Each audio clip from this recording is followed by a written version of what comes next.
Okay, hello everyone. Thank you for joining us today.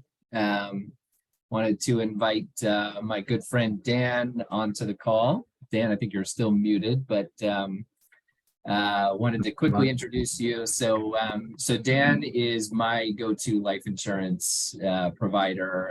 Dan and I have worked together for many years. As many of you know, I'm very transparent with my own financial information, whether it be real estate investing or otherwise. And it's really important to me to share what I've learned and to give my contacts an opportunity to come and help teach our community about things that I think are important, whether it be related to real estate or not. Life insurance is a really important thing. I think even more so when you own property, because you have more to lose, so to speak, or to give up or to get taxed on. So I think this is a topic that is relevant to real estate, although I think it's relevant in general. So Dan, thank you so much for joining us today. If you don't mind, just give us a quick introduction to you and tell us what you do. Thanks, Mark. Thanks for having me. Really appreciate it. And it's been great working with you over the last probably 7-8 years or so, right? Yeah. Yeah, so I'm a certified financial planner. So I run a practice, and we help our clients with a myriad of financial planning topics, whether it be life insurance, saving for retirement, education, and everything that comes in between all of that. Kind of cut my teeth 16 years ago in the life insurance business, and it has grown into what it is today. So I'm excited to have the conversation, and I think it'll be fun. Yeah, absolutely. Well, life insurance is not known for being the most joyful thing to talk about, but I could say probably the same thing about mortgages. But yeah, I'll do my best to make it fun, at least. Of course, we will. You can believe that, yeah. It's all about who's talking about it that makes it interesting. Let's hope. Yeah, but I think people oftentimes, what I've seen for my clients, they put things like this off because it's something that they don't want to talk about or they don't want to think about, or they think they're too young to think about it. And I kind of want to dispel some of those myths. Sure. But in your opinion, just generally speaking, why do you think life insurance is so important to have?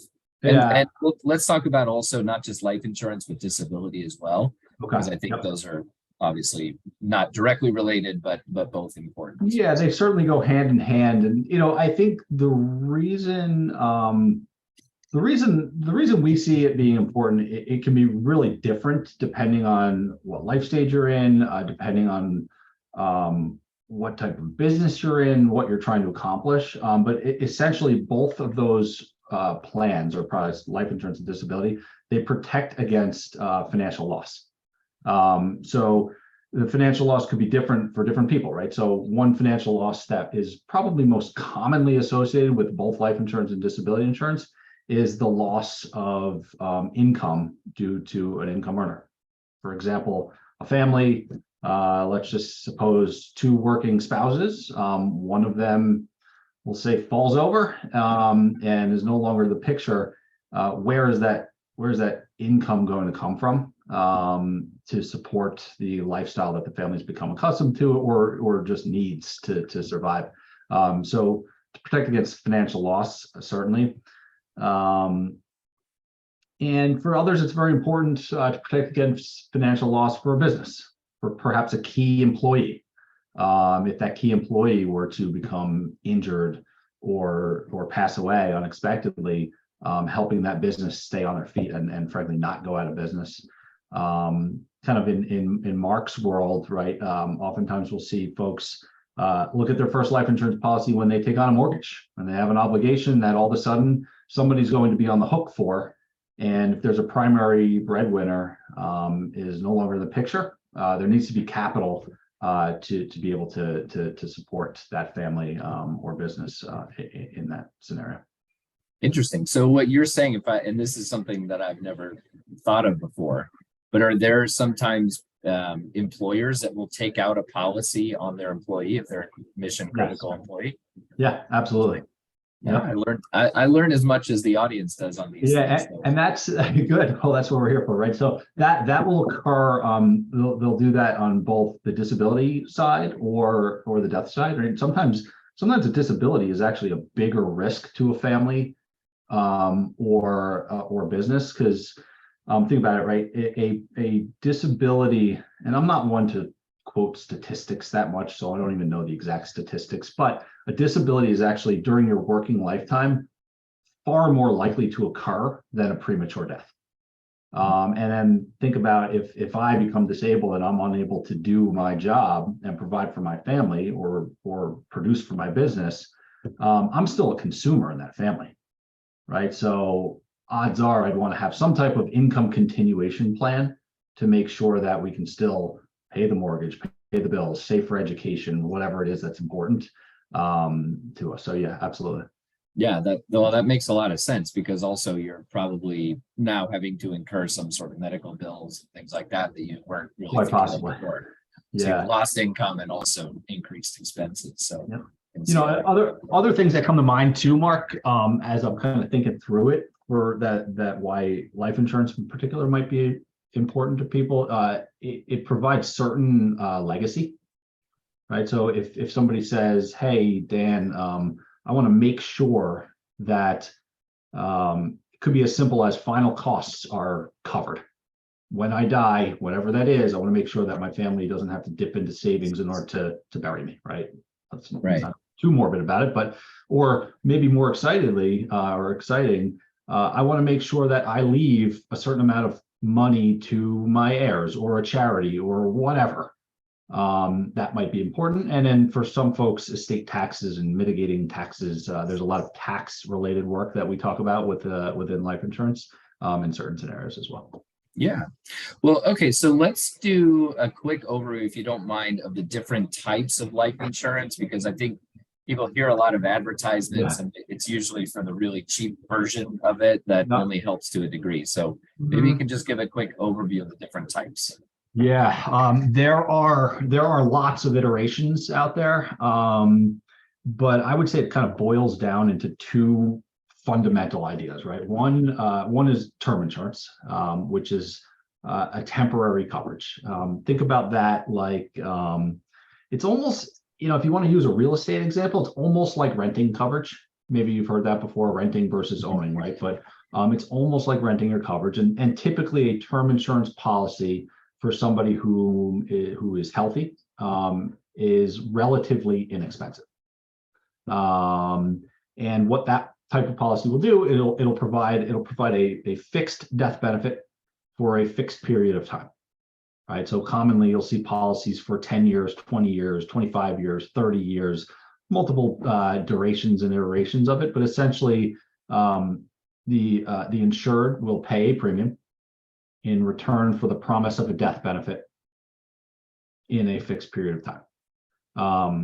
Very effective to get a lot of coverage for cost-effective premiums. Beyond term insurance, as there are again a lot of iterations of and ways to design these things, but I'll lump them all into permanent insurance. And permanent insurance is just that; it will last forever. It's insurance that, again, you pay a premium. The premiums will be more dollars for a variety of reasons, but they will be more dollars than the term insurance coverage. But it will last for your entire lifetime, and will be paid as long as those premiums are paid. It'll be paid as a guaranteed tax-free death benefit when the insured passes away. We all die, right? And effectively, this thing will be on the books, forever. If I live till 120, my permanent life insurance stays on the books, which is pretty cool. Term insurance has no living benefits. Term insurance has no living benefits. There's nothing you can do with it while you're alive except for pay a premium and have a death benefit. It's not wrong. It's just kind of what it is. It's just pure insurance, similar to that of auto insurance, right? If you pay your auto insurance, nothing happens unless you need to file a claim. It means you probably got into an accident, right? Permanent insurance, on the other hand, has very, very powerful accumulation benefits during one's lifetime. So we will often use an iteration of permanent insurance to help coordinate with the rest of a financial plan. There are powerful tax benefits involved, and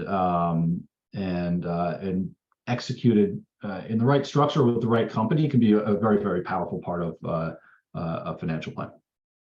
That's great. And can you explain how the cash value component of permanent insurance works? Yeah. So cash value, essentially the way an insurance company's premiums work, or permanent life insurance works, is there will be a premium for a death benefit. Let's just say somebody, I'm making up numbers hypothetically here, but if somebody buys a $1 million policy and premiums are $12,000 a year, I'll give the insurance company that $12,000.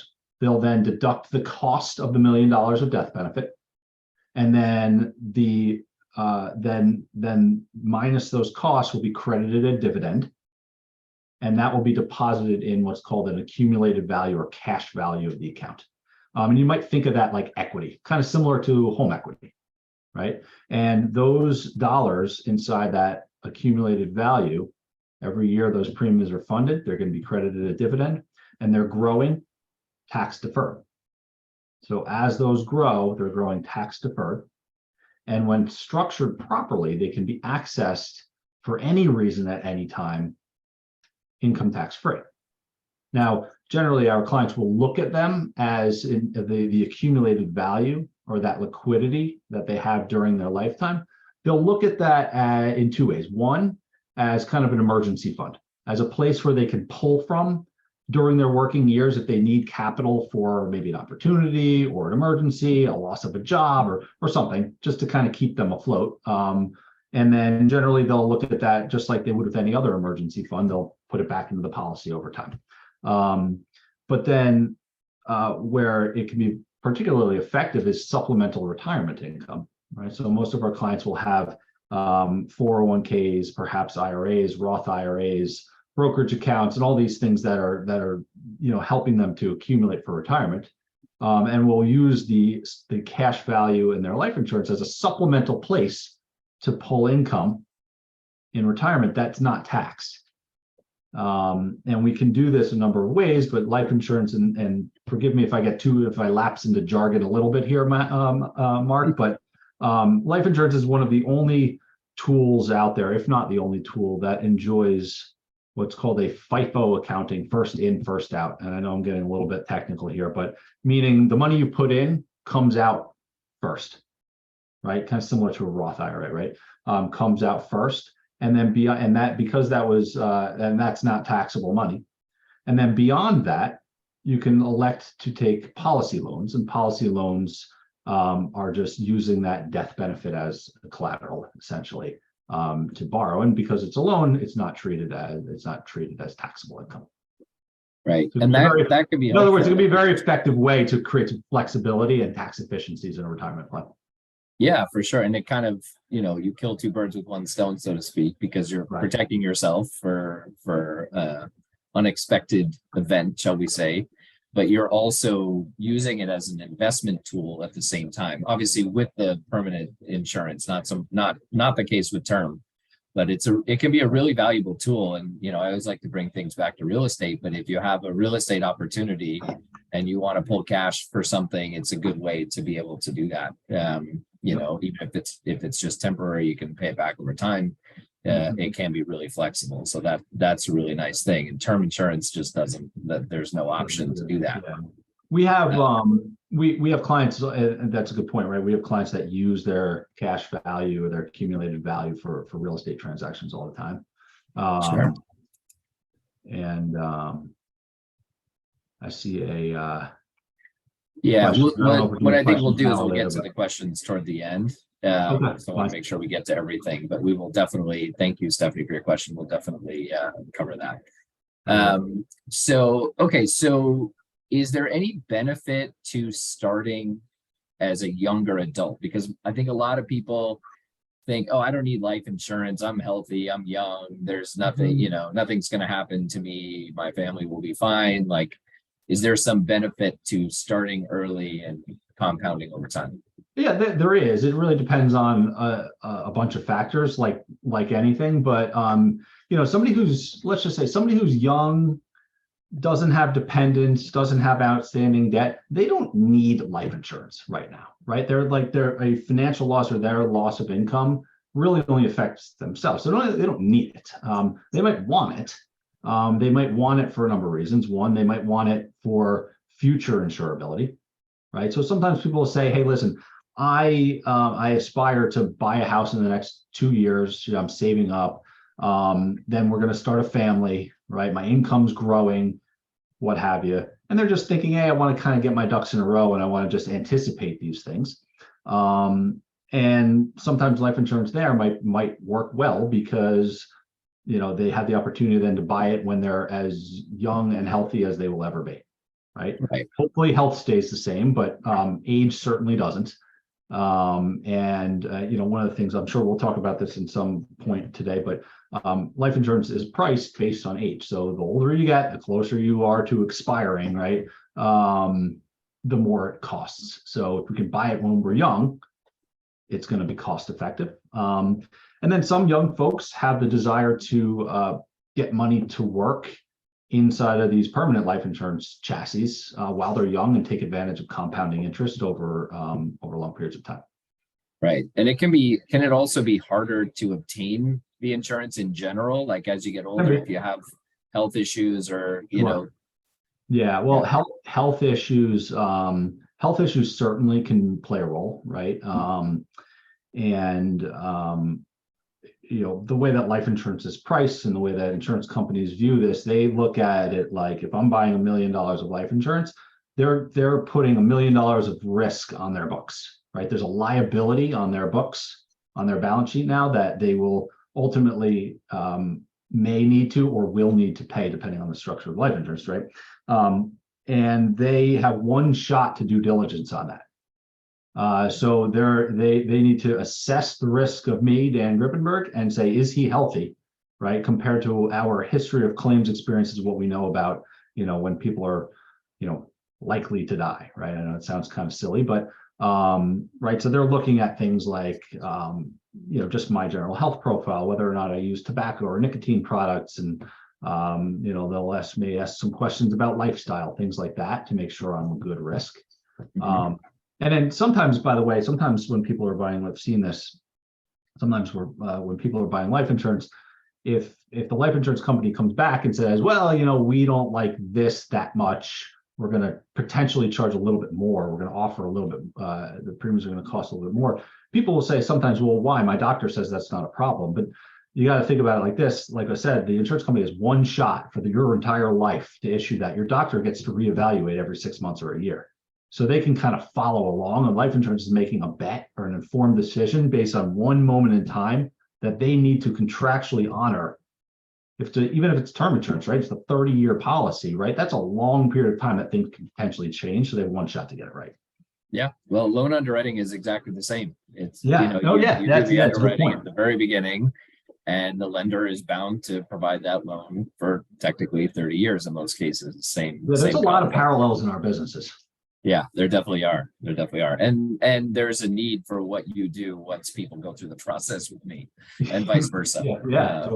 Totally. Yeah. So, okay. So can you just talk briefly, like, what does that health screening look like? Like, what's the process? Do you have to go see a special doctor? Do you have to, what kind of things are they looking at? Yep. So it can vary to some extent, company to company, right? But for the most part, it will involve a couple of things, right? So most companies will have some type of medical history questionnaire, right? Which will be about 35 questions or so about your medical history. And you'll fill that out, or they'll be asked to you, or maybe sometimes it's done online. The second component is a insurance company approved paramedical service, right? So it's a third party Most people will have that person come to their home or office. Sometimes people will have like a standalone site, like like an exam one type of site, like a Quest diagnostics site. And typically they'll do blood draw, urine, blood pressure. In some cases, for large policies, they'll do an EKG or even a treadmill. That's not the treadmill is rare, but and they're just trying to assess health. They will also send a HIPAA form, a signed HIPAA form to your physician, right? Your doctor, if you have a doctor. If you don't have a doctor, there's no one to send it, so they have to use what they have. And then oftentimes the company will also supplement that information with a 10-minute interview where they'll call you and kind of ask you some questions. But Right. that's generally the process. Yeah, it sounds similar to like getting your annual physical, same Kind of. concept. Yeah. Yeah. And you get your blood tests and you get the blood test results, right? Sometimes people will forward those to their doctors so they have it on their record as well. But there are some types of policies with certain companies that will offer small amounts, like final expense insurance, that are be considered kind of like a guaranteed issue, based on or maybe a lesser underwriting just based on just 5 or 6 medical questions, but they're usually for smaller policies, $5,000 or $10,000, something like that, but can be useful to note at least. Right, for sure. Okay. And so when you're working with a client, how do you determine how much coverage is needed and whether it's recommended to be term insurance or permanent? Yeah, well, I think the life insurance discussion, first and foremost, for most people, the most important component is figuring out how much coverage they need and how much they should have. There's a couple different formulas that we'll use. One could be just kind of itemizing outstanding debt and things that they'd want to accomplish for their family, right? So, i.e., I have $1 million of mortgage or $500,000 of mortgage. I want to make sure that my survivors have the ability to continue paying that mortgage if they so choose, right? Maybe they sell the house, maybe they don't, but have the ability to continue funding it. Oftentimes, families will say something like, I want to make sure that my kids can go to school in the same fashion, college or private school or whatever it is, in the same fashion they otherwise would. And then some other replacement of income for the survivor. Right. In other words, like the way that I view it for my family. So Mark knows this, of course, but I have a wife and I have 2 kids. They're 5 and 2. And I want to make sure that if I died, I just want to make sure that the 3 of them have the same financial lifestyle as if I was alive. Right. So it's like, you'd think of it like, oh, wow, it feels like a big number, right? Somebody has $1 million or 2 million or 5 million or whatever of life insurance, but really it's just designed to replicate a lifestyle that they would have otherwise had. So that means the ability to save for education. That means the ability to pay for housing. That means the ability to save for retirement, the ability to take a couple of vacations a year, all those types of things. And that's what really resonated with my family and tends to for most of our clients. So it becomes kind of a present value dollar calculation. Right. Yeah. And I can see how that intertwines closely with financial planning and everything else, because the two are very much related. So exactly. And when we run a financial plan, right, when we're running, let's just say, a retirement analysis or an education funding analysis, one of the things that we're looking at, we're operating, a Monte Carlo analysis, the probability analysis. And we want to make sure that in all scenarios, the plan fulfills, right? So one of the scenarios, for a retirement plan or education plan is if a breadwinner, or one of the spouses passes away prematurely, well, guess what? The plan can't fulfill if that income isn't coming in anymore. So we want to make sure that we're hitting everything from all angles. And then that also brings up another point that I think about. Sometimes folks will say, well, my spouse, he doesn't work. He stays home with the kids, so no financial loss. Maybe he shouldn't have life insurance, right? And my thought on that is, well, if that non-working spouse were to pass away, like, number one, like, and again, I'm going to use myself as an example. I don't know if my wife passed away. She does work, by the way, but if she passed away, I don't know if I would have like the mental wherewithal to like really just keep going right away. So having some buffer to whatever, take some time off or just ease into it. And two, like assuming that I do get back into it full bore, right? Then I got to find somebody to take care of the kids. And that's full-time help is not inexpensive. So it just represents that flexibility. Yeah, that makes sense. And then how do you determine which type of policy is right for a client, or do you sometimes mix and match? And I know the answer because I have both. Yeah. But I want you to share your expertise. Most of the time, the answer is some combination, and it really comes down to the rest of the plan and the capacity for saving. Right. So an example would be maybe somebody who is, here's two clients, like theoretical clients, right? Like one is young couple, has their first kid, just bought a house, or is saving for a house, right? So they just kind of burn through their cash reserves, and they're trying to figure out what cash flow is looking like, but they know they need to protect the family. So that's probably going to be somebody that is going to buy term insurance for now, right? That's perfect, right? Because the term insurance is going to provide all the death benefit they need very cost effectively. It's going to give them that peace of mind, hopefully, that, you know, God forbid, if something were to happen to either one of them, the family's fine, and then they can grow into permanent insurance via conversions, which we can talk about as well down the line. Flipping that to somebody who says maybe I've kind of taken care of that stuff. I'm comfortable in my house. I'm saving a bunch of money, and I'm putting some money into my 401k. I'm saving for different goals, retirement, education. I still have an insurance need because maybe this person is 40, right? And they're kind of hitting their stride in their real, you know, their biggest earning years. And they want to be thoughtful with with what they're putting away. That person will likely have some combination of term insurance and permanent insurance in order to, again, have the correct amount of death benefit, but be thoughtful in the way that they're saving money for the long term from a tax perspective and an accumulation perspective.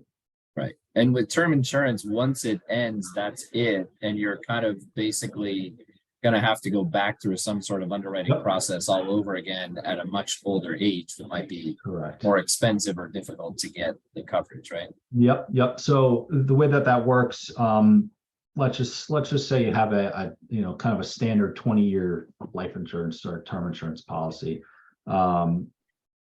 After 20 years, you're exactly right, Mark. You would have to, if you wanted to extend it, if you wanted to do more coverage, in most cases, you would need to apply for a new policy. And even if your health is perfect, you're still 20 years older, so it's going to be more expensive just by default.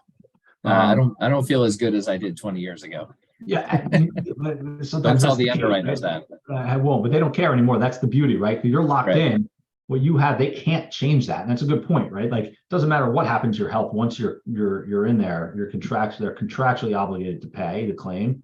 If something, you know, even if your health deteriorates, you know, don't let your health deteriorate. But of course, yeah. And then, you know, so sometimes what you could do, a solution with the term insurance, you could ladder them, meaning, you know, buy a policy, you know, just you know, 10 years, and then after 10 years, buy another 10-year to make a longer policy or something like that. It's still going to be more expensive, right? And, you know, the reason term insurance is cost effective or is low cost is because it's a statistical improbability that it will pay, right? I think it's something like 3% or maybe even less of term insurance industry-wide actually ends in a claim because people outlive it. That's good. That's great.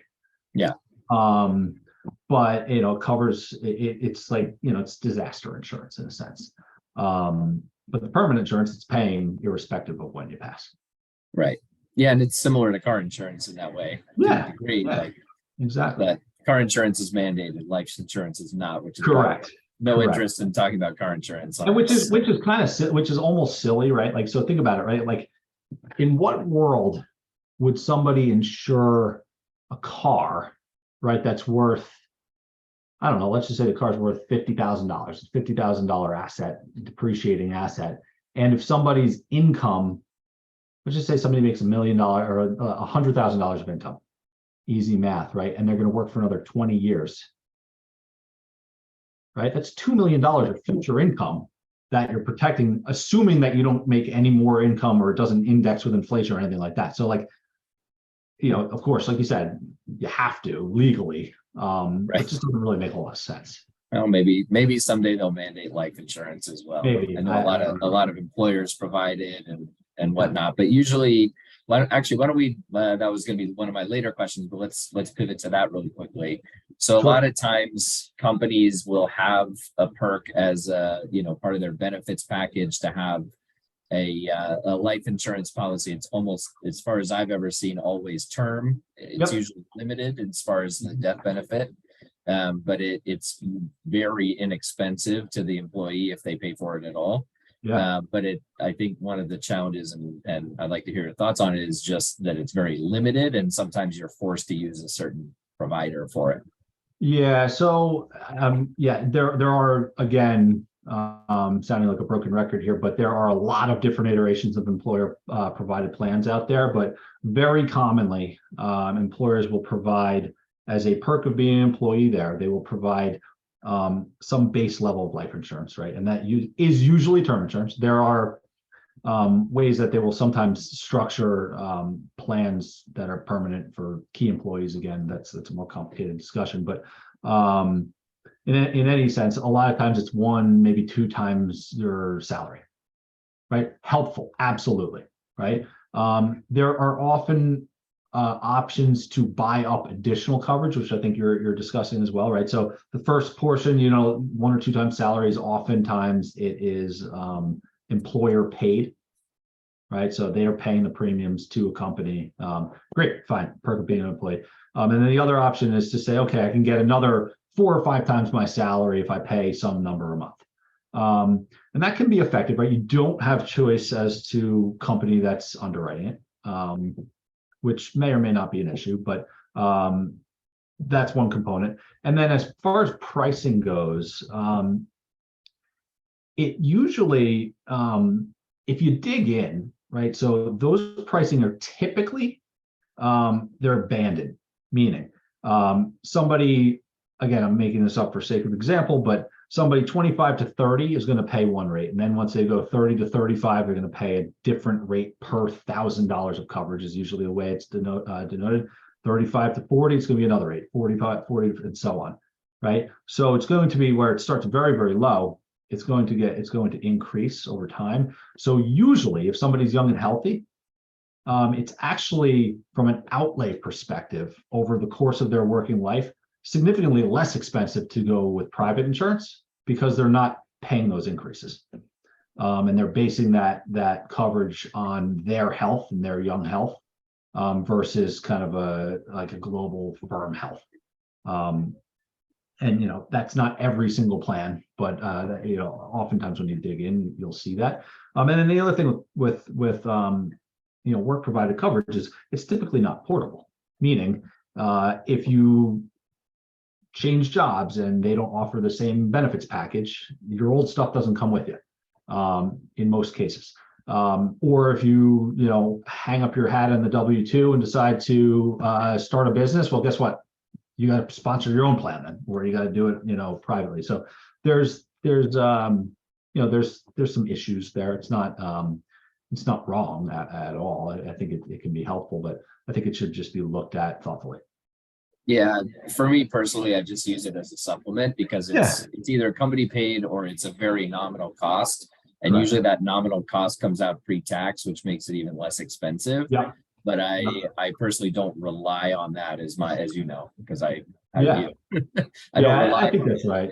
And the other thing is too, there's usually only so much that can be offered, right? Like some multiple of salary. And if we're thinking about this, like again, using myself as an example, if a 5 and a 2-year-old, like I'm going to need coverage for, I need income to last for them for the very least until they're out of college, right? And if I only have 3, 4, 5 times of my salary, well, guess what? That only lasts me 3, 4, 5 years.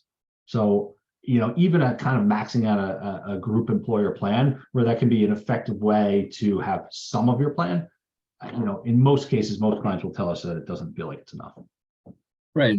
What you just said, kind of going back to what we were talking about earlier about whether you need insurance as a younger, healthy adult, I would almost argue that you need it more because you have more years of income to replace. If you're retired and your kids are grown, for example, you're not going to incur theoretically expenses related to raising a family and other things, which tend to be your most expensive years. I can speak firsthand to that. Oh, totally. By far. Yeah, I mean, yeah, the young family absolutely needs it the most. Yes. And when you add a home purchase on top of that, now you've got this additional expense that you can't just wash away when someone passes. A lender's not going to just release the lien on the property because the primary person is no longer living. Yeah, and what some folks may say, they may say, well, all right, then they'll just sell the house and just settle up that way. Well, yeah, technically you could, but and I would ask, would I want my spouse and kids to have to do that? Right. And to me, the answer is no, right? Like, I don't want them to have to sell the house because we didn't plan. Yeah, and it's not just selling the house. It's maybe having to move the kids into a different school district because you can't afford to live there in that neighborhood anymore. There's all sorts of implications, and there's costs of selling, and there's costs of moving, and there's other things that you've got to be mindful of. Not just as far as real estate, but just lifestyle and comfort of your home. I think everyone on this call and beyond would prefer to have their family be very comfortable in those circumstances where they're already dealing with a major loss, and not to have to worry about the financial implications to the same degree as if you didn't have this type of policy. So or if you're underfunding your policies. Correct. And I'll tell you too, Mark, I don't find, I talk to people about this stuff literally every day, right? And I don't find that most people are disagreeing with the concept. Most people say, yeah, you're right, I get it. And then it just becomes, the figuring out that combination and how to structure it and what duration, how much should be going into permanent, how much they're saving, how does it coordinate with the rest of their plan. But yeah, you're spot on. Yeah. And how often do you recommend people kind of reevaluate where they're at, if they have sufficient coverage? Is that like an annual thing? Yeah, I mean, when we're working with people on their planning, we're at least internally reviewing that every year as we kind of review their plan. I think things that trigger needs to right size, whether either up or down, are events like changing of employment, right? So we already talked about maybe the employer plan, is something different, right? Or they're self-employed now or something. If somebody is now making drastically more income and has a different lifestyle, right? So that might be a reason to right size because they have more income they need to protect. If somebody downsizes and is making less income, maybe they have less income that needs to be protected. Right? They don't necessarily need to be overinsured, right? So I would think about that. Retirement, right? So, get to retirement and employer plans are gone and maybe the term insurance is about to expire, and it's just evaluating, well, what is insurance there to do for us now? And it could be, again, a myriad of things, but I've also yet to meet the person who's 60 or 65 years old, who's had a bunch of life insurance all their life, and all of a sudden they're excited about their life insurance lapsing and falling off. Right. So I'm told. I'm only 38. So what I'm told is that when somebody is approaching 60, 65, and I don't mean this in the wrong way, the prospect of their own mortality is less philosophical than it once was. So again, the idea of just, I retired, I have no life insurance anymore, often doesn't sit well with folks. So planning ahead of time may be important. Yeah, and I would say one other thing to add to that list of times that you need to look at is if you buy a larger home. Totally. Because now your monthly expenses have gone up, accordingly, and you need to make sure that your family is going to be able to afford that. Yep.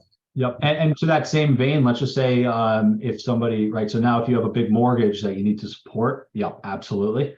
And or maybe somebody buys a business and takes out a loan for that, may also be a a reason to right size. Yeah.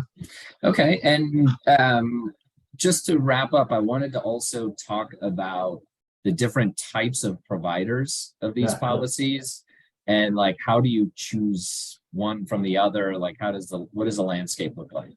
Yeah, there are a lot out there. The criteria that I will typically use for my clients is based on credit quality, right? I think that's important. There are insurance companies out there that have triple A rated credit across the board. And the way that I view that for myself and for my clients in most scenarios is, well, if that's available, and we're thinking about taking on partnering with a company for, what is hopefully the remainder of my long lifetime. So could be 20, 30, 40, 50, 60 years more, right? I want to do a little diligence on the company ahead of time and make sure that that company has the highest probability of still being around there when I actually expire, right? So that's one. The way that companies organize themselves can sometimes have an effect on their credit quality and sometimes the performance of the products, right? So fundamentally, there are stock companies that are listed on an exchange, or mutual companies, which are privately held, which are owned essentially by their policyholders. Mutual companies are generally have higher dividend paying abilities with their permanent life insurance products because they have no middleman of shareholders, right? So their shareholders essentially the owners of the company, so they can produce in a lot of cases better performance over a long period of time. So that's helpful. Yeah, and you hear also about insurance companies that just deny every claim. Every claim is a problem. And that's more, that's more common. You see that more commonly with disability insurance than life insurance. I mean, life insurance, like it's pretty binary, right? You're either alive or it's kind of hard to fight that. Some will try to dig back and do that. I found that most mainstream companies that you would think of for life insurance are usually they're going to pay death claims most of the time, if they're supposed to, right? Disability insurance, and we haven't talked that much about that, but that's a little more gray, right? That's can you work? Can you not work? Right? So some companies will do a little bit more, sometimes frustrating due diligence in the beginning, with the idea that let's get it right now, so that in the event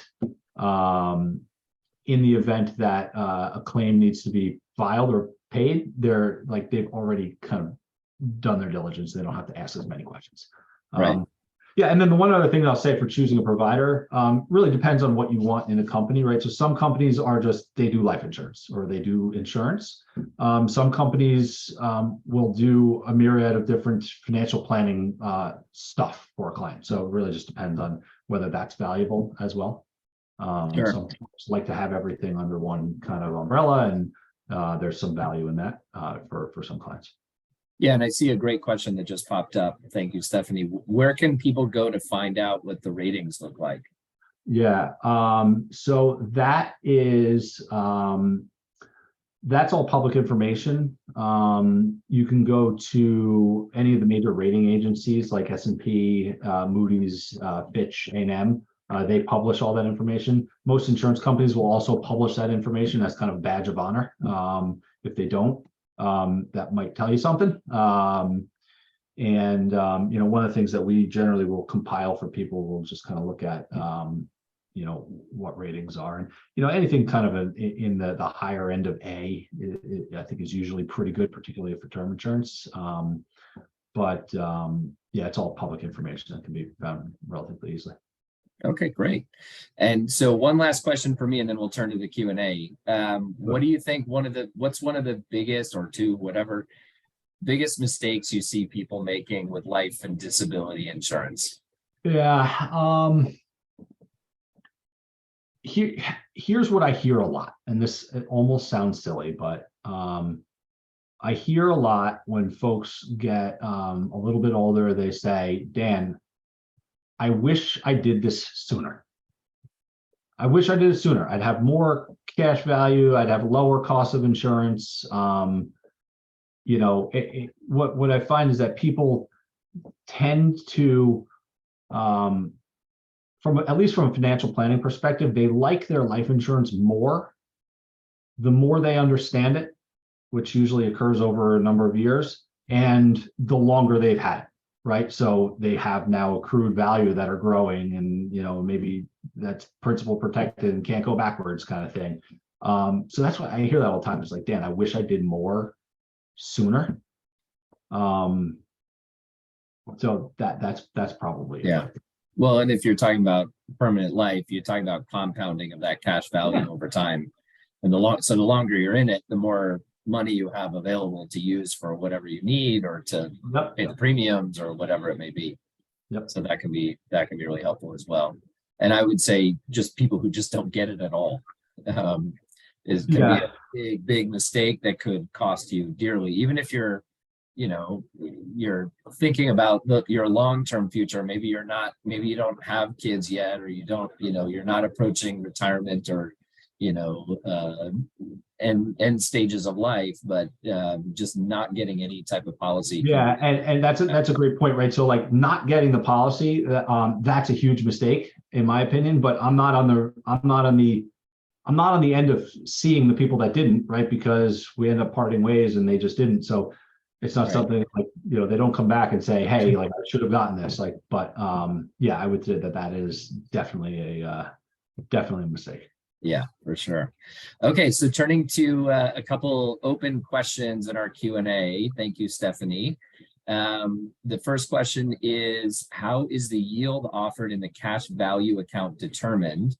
And does it change, i.e. increase in a rising interest rate environment like the one that we're in now? Yeah, so most companies, the way that they determine the yield, think about it like this, right? So life insurance companies are generally like gigantic fixed income companies. They have to be safe. So their general accounts will usually hover somewhere between 80 and 85% fixed income, right? Bonds, and 15 or 20% public equities, private equity, and real estate, right? That said, yes, the dividends, interest rates, or the yield of those accounts will typically follow the interest rate environment, probably lagged by a year or so, right? So if interest rates, so what we're seeing right now is that most companies, right, as the interest rate environment has been ticking up here. Well, these companies, like, remember, like a life insurance company, it's an aircraft carrier. It's not a Ferrari. It can't change on a dime. So what they'll say is okay, well, interest rates are ticking up. The Fed is kind of pulling interest rates up a little bit higher to manage inflation. So what is that going to look like? And once they feel comfortable that it's going to be stable at a little bit of a higher rate, and they can go to the market and buy bonds at those rates, they'll then turn around and credit that interest rate at a higher rate. So the answer is yes. So like, if you look at the dividend history of the strongest mutual companies, you'll generally see, if you kind of mirror it to or impose it on the interest rate environment, it will follow, right? With a year or two lag usually, as things kind of stabilize. Okay. And if there's another question, if there's two companies someone's considering that have the same credit rating, how can you compare the two? And I'm not gonna answer this for you, but I'm gonna assume, and you correct me if I'm wrong, that this is very similar to the mortgage business, because it's not just about having a policy and comparing the companies, but it's about the person who's advising you and making sure that you're making the right decision. So the example I use with mortgages is, you can get a great rate on a 30-year fix from a lot of different companies, right? You can compare all them and see which one is gonna, give you the cheapest rate. But what if it's the wrong product for you? Or what if you're not thinking about the down payment fitting within your budget and things like that? So I think from my perspective, what comes up for me when I hear that question is the provider, the person you're working with who's advising you, that makes a huge difference. Correct me if I'm wrong, but I just want Yeah, I mean, listen, I'm wildly biased, of course, because I'm in the industry, but yeah, I think that's right, and if two companies are offering a very similar rate, there are a number of things that you can look at to help compare, and oftentimes that help of the advisor that you're working with is going to be able to show you how to compare those things, right? So like one example may be the structure of the policy, right? Like why are they the same rate, or could they, or should they be the same rate? Can we structure it differently that, sometimes a higher rate is not necessarily bad, believe it or not. It actually might be good because the way that it's structured allows you to shorten the duration of payments or have more liquidity early, for example. So really just comparing the structure. It's not always about just cost. Sometimes one company will quote an insurance product with, we didn't talk about this at all, but like defaulting with a certain rider on there is default, right? Like a disability waiver premium, for example. Sometimes another company will quote a lower rate because they just don't default with that thing, right? So just knowing what to look for, I think, can be helpful. And I think there's just so much out there, right? It's sometimes hard to know. And then, and this is particularly relevant, I think, for permanent insurance, is underneath the ratings. Two companies might have the highest ratings, but you can then dive deeper and look at the underlying expense structure and cost structure of those individual companies. And, like if one company has higher internal costs of running their business versus another, even if they can invest in the same place, the one is just not going to outperform the other because they're just running at a higher margin. So there's, it takes some digging to do that. And it's, that's something that, I always help with my clients to do is just, hey, we can go to any company out there, right? Like, how do we compare them? And if we need to dig in, we can do that. And then we can place it in the right place. Yeah. And circling back to having the right provider who knows those things to even ask, because I'm thinking as a consumer myself, I would have no way to even think to look at the financials of the insurance company that I'd be working with. That's what you rely on an expert for. Same thing with mortgages. People can go directly to a bank and get a mortgage, but they're probably not going to get the same expertise of knowing how to make sure that it fits within their overall financial plan. So one last question, what is universal life insurance, and some very quick advantages and disadvantages? Universal life insurance is a form of permanent life insurance. And essentially it's a very flexible premium. So there can be, there are, again, multiple iterations of it, but premiums can be, they can be up or down in a given year, kind of depending on what you want to put into the policy. They do have an expense structure that is different than a whole life policy. For example, the expense structure of a universal life, is increasing over time, meaning like as the insurance gets older, the cost of that insurance component gets higher. The idea is that a properly funded universal life policy will work very, very nicely as the accumulated value will grow at a greater rate than the insurance costs. And that is, if it's properly funded, it can be great. Sometimes we'll see because of that flexibility, they end up not being properly funded. And that can cause some problems down the line when you might need this thing most, but they're a great product, great flexibility. And when you say underfunded, you mean basically people choose to put their money into something else. Whether it be a home purchase or a school for their kids, or like, whatever it is. I don't need this coverage right now, and so I'll take some of that money and put it somewhere else. Yep. And the universal life chassis, which we use it a lot actually in the for something that's, it's called a variable universal life. So rather than, using the insurance company's general yield account, we'll choose a sub account, let's just say the S&P 500, and that a cash accumulation grows in there, which there's more risk, right? There's market risk, but there's the potential for higher long-term appreciation and returns as well. Same tax benefits. Yeah. Well, Dan, this was a wealth of information. I know this is a topic that normally isn't, one of the most exciting things to talk about, but you've made it exciting, and it's something that people really need to know. And that's why I wanted to highlight you on the call today, because, I think a lot of people my age just aren't thinking about these things, and they are not getting proper financial advice in general. So that's really the whole purpose of the Financial Wellness Forum that we started, is to make people aware of the things that they need to be doing to make sure that their families are protected, that they're saving for retirement. All these different things are so mission critical. So thank you for sharing your insight today, and I'll put up your information in case people want to reach you afterwards. But Dan, really appreciate you coming on today and spending time with our network. Of course. Thanks for having me, Mark. I love what you're doing here. It's awesome. Yeah, absolutely. Well, stay tuned for more. So on that end, our next session is going to be,